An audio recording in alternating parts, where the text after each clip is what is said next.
Sebagai bentuk rasa bersalahnya, Raffiski berniat untuk membuat sebuah kejutan terhadap Arumi, berharap cara itu bisa mengurangi rasa sedih sang istri karena dirinya belum juga memberikan cinta. Seharian ini, ia dikurung di dalam kamar bersama Biasi yang setia menemani. Takut kalau Arumi sendirian terjadi sesuatu dengannya dan tidak ada yang mengetahui. Untuk itulah, Biasi diikut sertakan dikurung dalam kamarnya oleh Raffiski.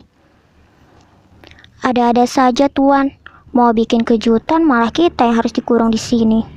Seloro Biasi kesal, menatap nyonyanya yang sedang selonjoran di kasur dan bersandar di headboard sambil membaca sebuah buku. Biarkan saja lah Bi, yang penting kita nggak diajak repot. Toh di dalam kamar cuma santai doang. Gumamnya tersenyum dan menggeleng. Tapi kira-kira kejutan apa ya yang sedang dipersiapkan tuan untuk nyonya? Entahlah Bi, aku juga penasaran, tapi kita lihat aja nanti. Jelas Arumi menatap Biasi yang mengangguk. Tidak ada aktivitas berat yang dilakukan. Mereka berdua hanya bersantai. Hingga tiba saat waktu makan siang, masih juga belum dibolehkan keluar. Seorang koki dan satu pelayan masuk ke dalam kamar, menghidangkan makanan yang dilihat dari penampakan sudah begitu menggiurkan dan pasti lezat karena dimasak oleh koki handal. Ini Mas Raffiski yang nyuruh? Tanya Arumi sedikit tak percaya akan kedatangan koki masak di rumahnya secara tiba-tiba. Iya Bu, Pak Raffiski menyewa kami untuk 1 hari full buat menyajikan makanan terbaik. Insya Allah sehat, bergizi, dan baik untuk ibu hamil. Papar kepala koki yang membuat Arumi melongo. Wah, gak nyangka, Tuan Raffiski sampai segitunya bikin kejutan. Istrinya gak dibolehin keluar, terus urusan masak diserahkan sama koki. Emang ya, Sultan gak bisa dilawan.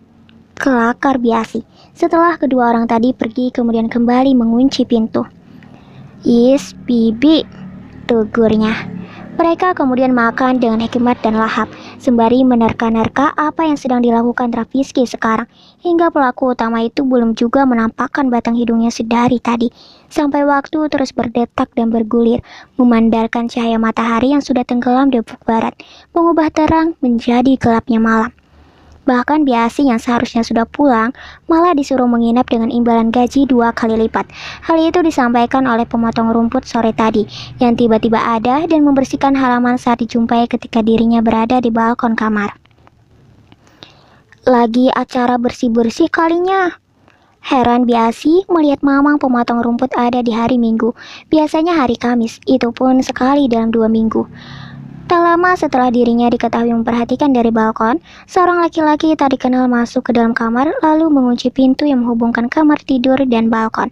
Ketika ditanya, dia menjawab itu adalah perintah Pak Raffiski. Maaf Bu, Pak Raffiski yang menyuruh untuk mengunci pintu ini agar ibu tak memperhatikannya dari sini. Loh, kenapa? Di sini kan yang terlihat cuma halaman rumah aja, masa nggak boleh lihat? Protes Arumi. Ini sudah termasuk bagian rencana dari Pak Raffiski. Dia tidak mau kejutannya gagal. Jelas orang asing itu yang membuat Arumi hanya bisa mandut. Tak menyangka dengan sikapnya yang ingin semua berjalan sempurna. Sekarang Arumi sudah tak tahan lagi. Kelar salat Isya, Raffiski belum juga menunjukkan kejutannya. Dia lekas mengambil handphone lalu menekan logo Mac di aplikasi berwarna hijau. Mas, aku bosan di dalam kamar terus. Keterlaluan kamu. Gak kasihan apa sama istrinya dikurung kayak gini? Aku kan juga kepengen menghirup udara segar di luar dan menjalankan aktivitas. Masa di dalam kamar terus seharian? Ucap Arumi mode ngambek, membuat Biasi tersenyum-senyum mendengarnya. Setelah terkirim, 1 detik kemudian voice note-nya sudah centang 2 berwarna biru. Ia menunggu sampai voice note Raffiski masuk. Bentar sayang, sedikit lagi. Kamu siap-siap dulu, dandan yang cantik. Arumi seketika tersenyum. Ia seperti dibawa terbang ke awang-awang, mendengar ucapan manis dan lembut Raffiski, membuatnya bisa melupakan akan kekurangan yang ada dalam hubungan mereka. Gamis berwarna hijau toska dengan kerudung senada menjadi pilihan Arumi, memoles sedikit bedak dengan bibir berwarna merah ranum tanpa lipstik dan menjadikannya tampil alami. Apalagi kulit yang sudah putih dan glowing tidak membutuhkan riasan berlebihan. Cukup sedikit saja sudah membuatnya sangat cantik, ditambah celak yang menghiasi matanya. Biasi sampai terpana melihat Arumi yang sekarang. Jarang-jarang nyonyanya itu dandan seperti ini, bahkan terkesan tidak pernah. Arumi, panggilan suara dari luar membuat Sula senyum dari bibir terbit. Pintu kamar terbuka. Sepasang suami istri itu saling berhadapan, sama-sama terpana. Pasangan yang begitu serasi seakan tak ada celah, padahal memiliki kekurangan sebuah cinta dalam hubungan. Kamu begitu sangat cantik, puji Rafizky yang membuatnya merona dan tertunduk malu. Mas juga sangat tampan, balas Arumi. Keduanya saling tersenyum, tak menyadari kehadiran Beasi di tengah-tengah mereka. Delmannya baru menyadarkan jika masih ada orang yang memperhatikan dan tentunya mendengar semua obrolan. Kalau begitu, Bibi permisi dulu, mau tidur, ujarnya berlalu masuk ke dalam kamar pembantu. Perempuan separuh baya itu tak ingin mengganggu dan menjadi nyamuk di antara tuan dan nyonyanya. Rafizky menuntun Arumi keluar. Dia berulang kali mempertanyakan mau dibawa kemana, tapi Rafizky masih enggan memberitahu. Sampai akhirnya mereka tiba di depan sebuah tangga. Arumi heran, selama kehamilan Rafizky melarang dirinya untuk naik turun tangga, bahkan kamar mereka yang semula di lantai atas beralih ke lantai bawah. Hati-hati, ujar Rafizky menggenggam tangannya. Atau mau aku gendong? Tawarnya yang segera ditolak oleh Arumi karena malu. Semakin jalan ditelusuri, ia semakin tahu kemana arah tujuan mereka. Rooftop, tanya Arumi ketika tangga menuju ke rooftop dilalui. Iya, jawab Rafizky singkat. Setibanya di sana, Arumi takjub melihatnya. Makan malam nuansa romantis sebagai pengantin baru kembali teringat. Bedanya dulu mama yang menyiapkan, tapi sekarang Rafizky sendiri, bahkan interiornya sangat beda dan jauh lebih indah. Rooftop tersebut sudah berubah bak sebuah taman bermain dengan tetap mengedepankan sisi keromantisan. Terdapat ayunan, perosotan, kolam renang kecil, dan sebuah tenda buat berkemah. Permadani merah terhampar sepanjang jalan menuju meja makan. Ada lampu kecil kerap-kelip. Di ujung sana terdapat lampu berwarna merah membentuk kata sorry. Arumi terus menelusuri setiap sudut yang terdapat bunga-bunga kesukaannya. Alunan musik biola mengaluni syahdunya malam ini. Bagaimana? Kamu suka? Arumi hanya bisa mengangguk. Dia begitu terharu sampai meneteskan air mata. Selama hamil dirinya begitu sensitif dan mudah tersentuh. Jangan menangis, ucap Rafizky menghapus air matanya. Ini air mata bahagia, Mas, jawab Arumi memeluk Rafizky. Setidaknya ini akan membantunya agar tidak tertekan dan merasa berusaha sendirian dalam membangun cinta yang sesungguhnya. Ada satu kejutan lagi yang mau aku perlihatkan, ucap Rafizky melepas pelukannya, berjalan ke sisi pembatas diikuti oleh Arumi. Nyalakan, teriaknya. Seketika lampu dari bawah sana menyala dengan begitu indah, pemandangan yang luar biasa. Halaman rumah terekspos dari atas, terang benderang. Berbagai tanaman baru nampak hijau dari atas sana. Ada juga tanaman yang berbentuk dengan karakter, dan lain sebagainya. Di hatiku memang belum ada cinta, tapi aku berjanji tidak akan pernah berpaling darimu. Aku akan menyayangi kalian berdua layaknya sepasang kekasih dalam sebuah keluarga kecil. Dan aku akan memperlakukanmu dengan baik. Beri aku waktu untuk memantapkan hatiku sampai benar-benar yakin jika diriku mencintaimu, ucap Rafizky memandang Arumi. Iya, Mas, mulai hari ini aku tidak akan mengungkit lagi sampai dirimu sendiri yang mengatakannya, balas Arumi ikut menatap Rafizky. Mereka berdua sama-sama tersenyum, lalu menikmati makan malam yang indah. Setelah itu Arumi berayun pelan dalam sebuah ayunan bersama Rafizky. Tempat ini nantinya akan menjadi tempat bermain anak mereka, sekaligus untuk bersantai melepas penat. Faiza telah mantap menerima lamaran Askar. Pernikahan mereka akan dilaksanakan sebulan ke depan. Dengan waktu itu, Faiza berulang kali menemui Gibran di penjara untuk memintanya menjadi wali nikah. Ayah dan kakeknya sudah meninggal, sedangkan dirinya tidak punya saudara kandung.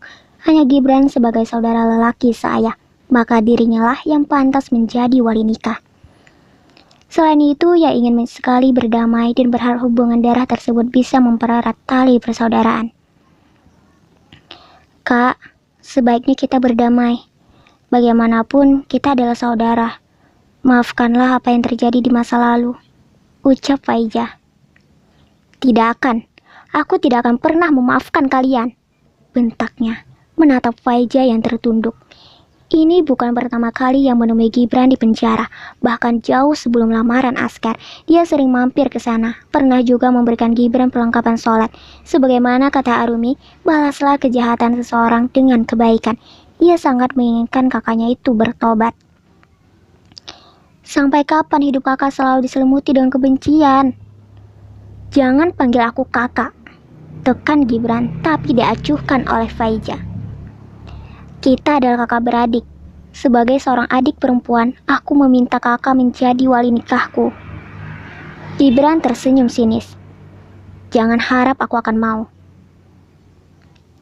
Terserah, tapi aku akan terus berusaha sampai rasa benci dan dendam itu hilang. Coba kakak pikirkan, apa yang didapatkan dari hanya menaruh kebencian? Apa hidup kakak hanya untuk menuntaskan kebencian itu? Ibuku sudah bertobat. Dia telah menyesal dengan perbuatannya. Bahkan aku sebagai seorang anak begitu mengagumi sikapnya yang lembut, karena aku pikir ibuku adalah orang baik yang tiada celah. Tapi jangan lupakan sebuah fakta bahwa manusia adalah tempatnya salah, gampang hilaf dan penuh dosa. Lantas orang yang sudah bertobat dan menyesali perbuatannya harus kembali dihakimi dengan membuat penderitaan pada anak yang tidak tahu apa-apa. Katakan, dengan cara apa agar rasa dendam kakak hilang? Apa jika dengan membunuhku bisa membuat hidup kakak tenang? Hidup ini bukan tentang kepuasan nafsu dan balas dendam. Dunia ini sementara dan sifatnya fana. Suatu saat akan hancur. Lalu apa hidup kakak hanya mengejar kepuasan saja tanpa mempersiapkan bekal di akhirat? Jangan lupakan jika ada akhirat yang kehidupannya lebih kekal. Dan setiap yang dilakukan di dunia akan dipertanggungjawabkan di akhirat kelak. Faiza menjeda ucapannya, sedangkan Gibran hanya terdiam. Tanyakan pada diri kakak sendiri. Apa tidak lelah menjalani hidup yang di hatinya hanya ada dendam? Lagi, Gibran cuman membisu. Aku permisi kak, maaf jika kata-kataku salah. Assalamualaikum. Salam Faiza pergi dari sana. Kemudian Gibran kembali dibawa dan dimasukkan ke dalam penjara. Tanyakan pada diri kakak sendiri, apa tidak lelah menjalani hidup yang di hatinya hanya ada dendam? Pertanyaan Faiza membayangi setiap ingatan. Beberapa hari ini, ia terus saja memikirkan dan mencari jawaban dari lubuk hati terdalam. Jika boleh jujur, sebenarnya dia sendiri lelah, ingin sekali memiliki keluarga, lalu hidup tenang dan damai. Tapi menurut Gibran, ketenangan itu akan ada ketika dendam telah tuntas. Namun, apa yang dituai, itulah yang didapatkan. Berakhir sebagai seorang tersangka yang dicap sebagai penjahat. Bahkan dendamnya belum terbalas secara sempurna, malah harus berada dalam penjara. Aku bingung, benar-benar bingung. Gibran mengacak rambutnya, pikiran dan hati tak senkron. Suasana dilematis menghampiri.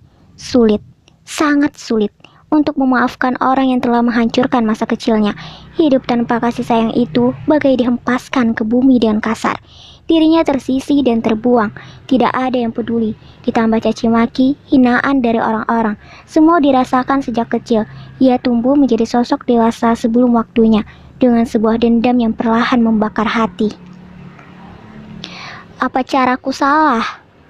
Tanyanya dengan kegamangan. Selama ini tak pernah ada tenang. Ketika berada di kesendirian malam pun, ketenangan tak bisa masuk ke dalam jiwa. Semua terasa hampa dan selalu saja gelisah. Ia memejamkan mata, mengingat kembali bagaimana susahnya melawan kehidupan yang keras. Tak lama, suara ajan berdayu-dayu terdengar. Semakin dihayati, semakin tentram dan indah. Apa ini yang harus dilakukan untuk menuju sebuah ketenangan yang hakiki? Ia begitu menikmati tiap lantunan itu, keindahan kata yang tak tertandingi mengajak orang-orang untuk sholat, sampai suara ajan tak terdengar lagi. Gibran membuka matanya. Apa ini sudah saatnya?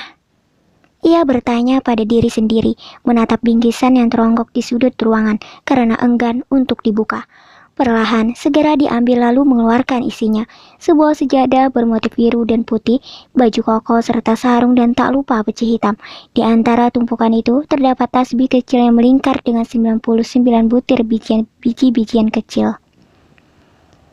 Aku sudah lama meninggalkan Tuhanku. Padahal ibu selalu mengajarkan agar aku tidak meninggalkan sholat. Gumamnya menatap nanar tembok penjara. Setiap orang tua pasti tidak menginginkan anaknya menjadi seorang tahanan, karena itu membuktikan bahwa ada yang salah dalam tindakannya. Apa ibu akan bahagia melihatku yang seperti ini? Ia menengadahkan wajah ke atas, memperhatikan langit-langit ruangan yang terasa suram, sama seperti hidupnya. Dulu, seorang ustadz pernah menasehati dengan sebuah hadis, tepatnya ketika sang ibu meninggal dan saat itu ia tengah menangisi sebagaimana seseorang yang baru kehilangan. Ustadz itu menyentuh bahu bergetar dan terus memeluk Nisan. Nak, ada sebuah hadis yang mengatakan, ketika seseorang meninggal, maka terputuslah ia dengan hubungan dunia, kecuali 3 hal, yaitu sedekah jariah, ilmu bermanfaat, dan doa anak soleh.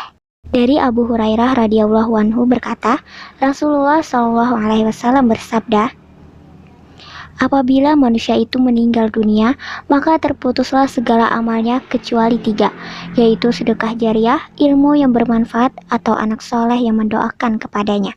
Hadis riwayat Muslim. Doakanlah dia, nak, karena itu adalah amalan yang tidak terputus meski telah meninggal dunia. Gibran menunduk dengan lelehan air mata, menyesali perbuatan yang tak ada guna dan manfaat, melainkan hanya menambah dosa. Ibu tidak membutuhkan dendamku, tapi ibu membutuhkan doa dari anaknya. Gibran menghapus air mata, lalu kembali menatap barang pemberian Faiza. Hatinya tergerak untuk melaksanakan sholat. Begitu suara iqamah telah terdengar, ia pun segera bangkit dan menunaikan ibadahnya di dalam penjara. Walau sedikit lupa akan bacaan sholat, tapi sebisa mungkin mencoba khusyuk. Kesedihan, kegelisahan, dan kegamangan seketika hilang. Baru kali ini dirasakan hatinya begitu tenang, bahkan apa yang tadi mengganggu pikiran lenyap tak berbekas. Sampai sholat selesai, Gibran terdiam. Detik berikutnya, ia meraih tasbih, memejamkan mata, lalu mengucap istighfar berulang kali. Air mata kembali jatuh. Ada rasa sesak di dalam hati yang tak bisa dideskripsikan akan seperti apa pedihnya, antara rasa bersalah dan menolak dengan apa yang dilakukan. Tidak, teriaknya. Bersamaan dengan mata terbuka, dengan cepat tangan yang tadi menggenggam tasbih itu dihempaskan dengan kasar ke tembok, sampai setiap butir terlepas dari tali yang mengikat dan menjadi hancur lebur berserakan di lantai. Gibran segera melepas kopiah, melempar ke sembarang arah, lalu menjauh dari sejadah yang tadi dijadikan alas. Ia meringkuk di sudut ruangan, dengan wajah dibenamkan di kedua lutut. Tubuhnya bergetar, menahan isakan tangis.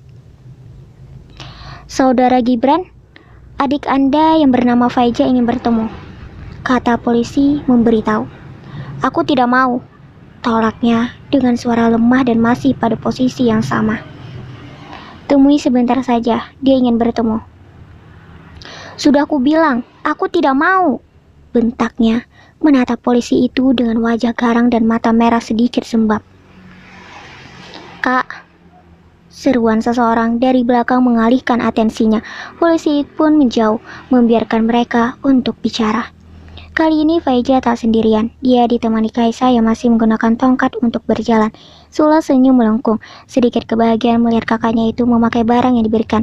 Walau terasa pilu ketika tasbih itu hancur, mungkin dirinya masih ingin berusaha menolak hidayah. Apa kabar, Kak? Ia memulai pembicaraan. Gibran tak membalas, memalingkan wajah dan tidak mau menatapnya. Faiza menarik napas dalam. Kita ini saudara, kita ini sedarah. Meski beda ibu, tapi ayah kita sama. Aku mengerti jika memang tidak mudah untuk memaafkan orang atas apa yang telah diperbuat. Aku paham, dan aku pun pernah merasakannya. Faiza berbicara sangat lembut, mencoba pendekatan kepadanya. Sakit, marah, tidak terima dan merasa tak adil. Semua pernah aku rasakan, merasa benci dengan takdir yang diterima dan menganggap buruk. Hanya karena satu kesalahan, aku melupakan kebaikan bergunung-gunung dari ibuku. Aku membencinya dengan seluruh kehidupanku. Apa yang terjadi selalu saja kukaitkan dengan dirinya. Faiza menunduk, matanya mulai berembun. Begitupun ketika cinta tak bisa bersatu. Aku menyalahkannya, menjadikan dia sebagai malapetaka dalam hidupku. Setiap saat, setiap menit, bahkan setiap detik, kala mengingat cinta kami yang tak bisa saling memiliki, rasanya begitu sakit. Hal itulah yang memaksaku untuk meminta sesuatu pada Arumi. Padahal aku sendiri tahu kalau itu akan sangat menyakitkan. Tapi seakan tak peduli dengan derita orang lain, aku bahkan nekat melakukannya. Karena yang ada di pikiran hanya bagaimana bisa kembali lagi dengan Rafizky, merajut mimpi yang sempat tertunda. Namun, semakin hari bukan membuat diriku bahagia atau tenang, malah semakin gelisah, hingga aku sadar bahwa diriku salah dan aku berniat tak ingin mengulang lagi kisah masa lalu ibuku. Walau cerita kami berbeda, tapi intinya tetap sama. Faiza menatap Gibran yang masih berpaling. Aku mencoba mengikhlaskan, menerima, dan berdamai dengan takdir. Sejak saat itu hidupku baru terasa tenang. Tidak ada lagi sesak atau rasa bersalah. Ternyata benar, menerima lebih baik daripada memaksa kehendak yang tak sesuai dengan kemampuan kita sebagai manusia. Tanamkanlah kepercayaan bahwa apa yang Allah rencanakan adalah yang terbaik untuk makhluknya. Lagi, tak ada sahutan. Faiza menghela napasnya, menatap Kaisa yang sedari tadi memperhatikan Gibran. Lihatlah Kaisa, Kak. Setiap orang pasti memiliki ujiannya masing-masing. Hanya saja terkadang dirinya sangat pintar menyembunyikan masalah dari orang-orang, hingga kita yang awam mengira bahwa kehidupannya baik-baik saja bahkan sangat bahagia. Hidup tidak sesimpel itu. Kadang kesedihan datang dan tidak menerus juga kesedihan itu bertahan. Akan ada masa kebahagiaan yang hadir. Dengan begitu, hidup tidak selalu monoton. Faiza tersenyum ke arah Kaisa yang juga ikut tersenyum. Benar, Kak. Dari kecil, Kaisa dipaksa untuk mandiri. Waktu yang harusnya untuk bermain malah digunakan buat bekerja membantu ibu. Maklum, kami hanya keluar orang miskin yang bahkan untuk mencari sesuap nasi saja sangat susah. Kak Gibran, kakak tidak sendirian berada dalam masalah. Setiap orang pasti punya masalahnya sendiri. Tapi jika kita ikhlas menjalani maka tidak akan terasa sulit. Setiap ujian akan ada hikmah di baliknya. Ia melihat ke arah Gibran yang mendengus. Dendam tidak akan membawa kebahagiaan, malah akan membuat kakak terpelosok jauh dalam kegelapan. Saat kaki Kaisa tak bisa berjalan normal, Kaisa tidak pernah membenci kakak. Sedikit pun tidak pernah. Yang Kaisa lakukan saat ini adalah menerima. Toh masih banyak yang ujiannya lebih dari Kaisa. Kaki Kaisa masih bisa digerakkan walau harus menggunakan tongkat untuk berjalan. Tapi dengan ini, Kaisa sudah sangat bersyukur, karena ada orang yang bahkan tidak bisa berjalan sama sekali. Kita itu harus melihat dari bawah, jangan melihat dari atas. Karena kalau kita melihat dari atas, maka akan selalu merasa kurang. Tapi kalau melihat dari bawah, sekecil apapun itu akan sangat disyukuri. Gibran tak bicara sepatah kata pun, bahkan masih tidak mau menatap. Mereka berdua pasrah lalu kemudian pulang. Keesokan harinya Faiza kembali datang, kali ini seorang diri. Dia terus berbicara memberikan nasihat dengan berbagai pengetahuan yang dia punya. Tapi Gibran malah menutup kedua kuping dan duduk membelakangi. Hari ketiga, Faiza datang dengan ceria, membawa sebuah buku, lalu duduk di sisi penjara, menceritakan tentang kisah Nabi Ayub yang diberikan ujian sebuah penyakit, hingga dijauhi orang-orang karena sakitnya, dan juga harta yang tadi bergelimang seketika lenyap dan menjadi jatuh miskin. Namun, Gibran pura-pura tertidur, tapi Faiza tak peduli, dia terus bercerita karena ia tahu kalau Gibran sesekali melirik, menandakan kalau tidurnya hanya sebuah kepuraan. Begitu terus, selalu diacuhkan. Faiza tak pernah bosan, dia terus saja datang bahkan tak pernah absen. Di lain sisi, Gibran mulai sadar, hatinya kian melembut meski masih gengsi mengakui salah. Ia semakin sering melaksanakan sholat. Sampai pada kedatangan di 25 hari, kali ini disambut senyum oleh Gibran. Faiza sedikit terlonjak melihat perubahan drastisnya, berarti cara yang dia lakukan selama ini tidak sia-sia. Maaf, ucapnya pelan. Setitik air mata jatuh, terharu. Akhirnya kakaknya itu sadar akan kesalahan. Sampaikan kata maafku kepada Rafizky, Arumi, Asker, dan Kaisa. Pasti kak, aku akan menyampaikannya. Gibran mengangguk. Aku sadar kalau diriku salah. Kita adalah saudara, tak sepantasnya saling menyakiti. Meski beda ibu, tapi kita sedarah. Ada kekerabatan di antara kita. Aku salah karena menyimpan dendam ini, dan yang kudapatkan bukan kesenangan, malah terjebak dengan perbuatanku sendiri. Maafkan aku. Ia kemudian terduduk di lantai dengan pipi basah. Aku sudah memaafkan kakak. Apa yang terjadi lupakan saja. Sekarang, mari kita mulai semuanya dari nol sebagai adik dan kakak. Faiza berjongkok di hadapan Gibran yang terhalang oleh jeruji penjara.